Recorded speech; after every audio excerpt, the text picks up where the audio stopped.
Ladies and gentlemen, we are here with a man that's been at these Summerfest for a number of years because he lives right here in Villa Park, our own Illinois State Senator, Mr. Tom Cullerton. Tom, are you having a good time with your family here today? Oh, we're having a great time. I mean, this is our 8th year. I remember being a trustee when we brought this back.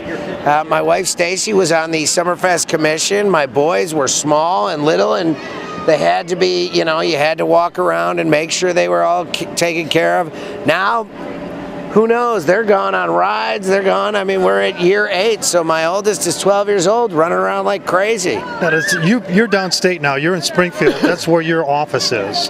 Right. And you probably have now a different scope, a different perspective on things. Is this as fantastic and as well organized as like the state fair? I'll tell you what, I have yet to be at a state fair as a senator, but I will say this. I've been to a lot of festivals in Chicago, been to a lot of festivals throughout DuPage County, and this is as well run as any of them. This is something that I have always been a big fan of because of the fact that it's not, I mean, if you take a look over there, it's not the big goofy rides, all the huge carnival stuff. Right. Look, Elmhurst used to do a huge fair every year, but it was so darn expensive, so ridiculously overpriced that finally, you know what we did? We did, and my wife and that whole original commission said we're going to make it a volunteer fair. We're going to make it so that there's volunteers who do it. We're going to have local bands so that they play and they volunteer their time. Right. We're going to have local food vendors so they volunteer their space. I mean, everything about this is really a Villa Park hometown feel. So when you go walking around here, it's like the greatest block party you've ever been part of. Yeah. We just got photobombed. Wow, that's my first like an 8-year-old. That's my first photobomb ever. I've never had that happen. Now, I won't ask you how you were acclimating because I know you were hit the ground running when you went to Springfield. Right. But recently there's been 2 significant activities at the state level, and that is the pension modifications that are pending now in the assembly, and also the concealed weapons, which I know you were on originally on a committee that looked into some matters related to gun ownership in Illinois. What can you tell us about those 2 things? Let's start with pension. All right, well, I'll start with pensions. Pensions, what you're going to see happen is we went down for special session last week. You're going to see there was what was called a conference committee made. The House sent a bill over to us. We sent a bill over to the House. The House's bill failed. Our bill never got called for a vote.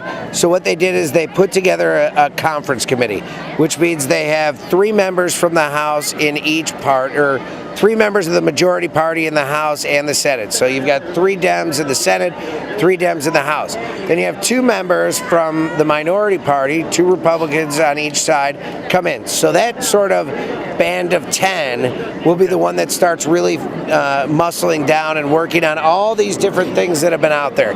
This really opens up the gambit. There's nothing that they can't bring in and that they can't talk about. A lot of times, once a bill is filed, that's it. I mean, you can make small amendments to it, but you can't rework the entire bill.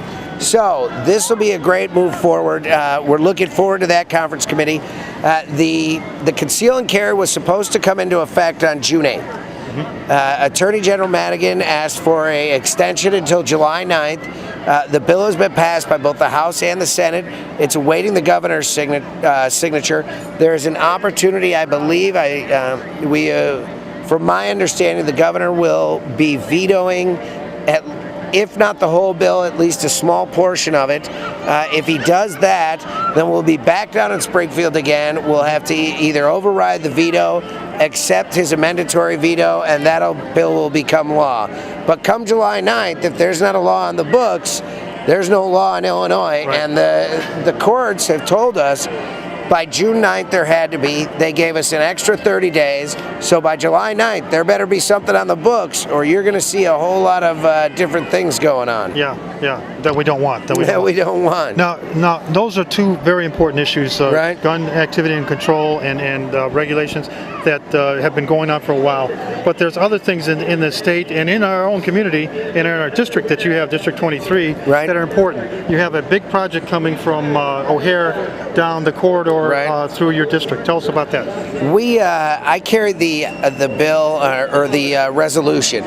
there's a resolution to allow and to start the Elgin-O'Hare Expressway. The Elgin-O'Hare Expressway will actually be western access into O'Hare.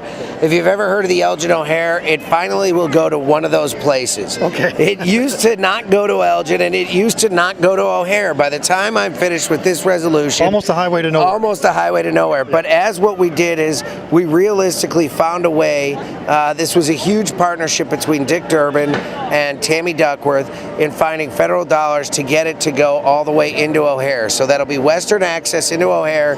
We will then do a 294 extension that goes from 294, goes around the west side of that all the way to 90. Okay. So once that is a nice accomplished, connection. Yeah. it's going to be a huge connection. It's going to be a wonderful thing for western access. So now instead of coming from Naperville or far out west and having to cruise all the way down to Ogden and side streets, get to 294, then come in on the eastern side, you're going to be able to take 355, shoot over to 90, take the Elgin-O'Hare and go right into the west side of O'Hare Airport. Excellent. Which will be a gigantic thing. And then just the freight opportunities and the goods to market. If you notice, you ever go on Irving Park Road, there's all these freight companies. Right. Well, those are all on the east side. Well, guess what? We're going to have them now on the west side. We've got manufacturing, old little small tool and die warehouses, Sure. all these little plants that could get right up and running again, get their goods to market in a quarter of the time it would have taken them prior. Sure. I mean, realistically, between our trains, our airplanes, and our waterways, we're in the top 10 of ports in the world. Right. In the United States, we're the second largest port. In North America, we're the second largest port. In the world, we are in the top 10. Right. So that tells you how many goods, That's how much significant, yeah. comes through Illinois. Now, you give that western access, that's just going to increase our opportunity there. Right. So I'm excited about it. Work started this year. By us starting work this year, it saved $100 million if we would have started next year. What it'll also do is realistically, we're going to see a long-term growth. This is going to be 18 years worth of good, solid jobs, too. Right. With all the construction. That's a $3-something billion project. The overall, it's a $3.6 billion project. The overall goal and the overall scope is the fact is that it'll have an indirect effect of 65,000 jobs. That's a tremendous. And now you're going to talk about the fact that you're going to create so many construction jobs over the next 18 years. It's going to be spectacular. Well, I love talking to you, Tom. You're a great guy. You're a great guy for Thank Villa you. Park. You have been all the time you served here. Thank you. And now at the state level, and we are proud of you. But they're giving me this circular motion as we're talking. I think that means wrap it up. Okay, or it means extend out. I'm not really sure. Does it mean extend or close? Extend. This means close. This means extend. It's a tapelet. I want you to talk about Summerfest. Oh, all right. What do you want to... Summerfest. My gosh. This Did is you know like... some of the unique things? We got this line thing over here. Right. We got the Well, slide. this is brand new. The zip line is brand new. The bungee jump has been here for a while, which I love the bungee jump. that's My great. kids Right behind love. us, yeah. I'll tell you what, the great thing is we don't have sort of the goofy carnival rides. We have things that make actually kids move. Yeah, and they they're actually have to work. Their body has to be in some sort of movement. They can't just sit on a ride and sort of, get fat again. We can't have that. DuPage. Let me suck it in. DuPage, well, I would tell you what, and I'm doing the same thing, but DuPage just made the top 50. We're number 20 on the healthiest counties in America. That's We're good. the only Illinois county that is in the top 50 of healthy counties in America. DuPage County is one of them. And I won't say it's due to this, but this is a good thing. Making kids move, making kids run on trampolines, making them bounce and jump and have real movement when they're out there, not just sitting stagnant like they're at home playing a video game. Well, you look at a community like ours with 23,000, 22,000 people, and we've got organizations like the Mariners. Oh, yes. That has a couple hundred kids swimming Right. at this season. And then we've got the baseball, Villa Park Youth Baseball, which is boys Another and girls. couple hundred, right? 400 or 500 kids. Right. And then you look at the Odeum as it extends on to the upper years. All those you got soccer 4,000 fields. people playing soccer. Right. 4,400 people playing soccer. So it just never ends, and that's the way it should be. I know you're active. Well, in we life, are right? active. Our kids are in every sport. We're in baseball, soccer. We were in wrestling. We are in swimming, basketball. realistically, this town is great for doing that, but I can't say enough about all the volunteers throughout this place and how many people really give of their time and effort. There's 50 of them today. This is a volunteer coordination. None of these people are getting paid for being out here to help people move around.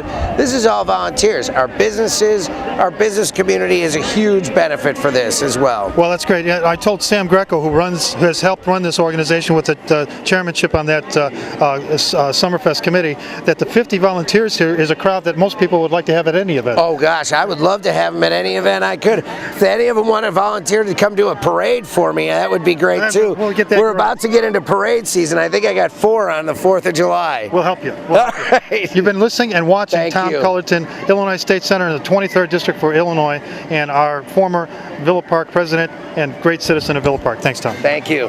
Thank you, Al. All right. Okay.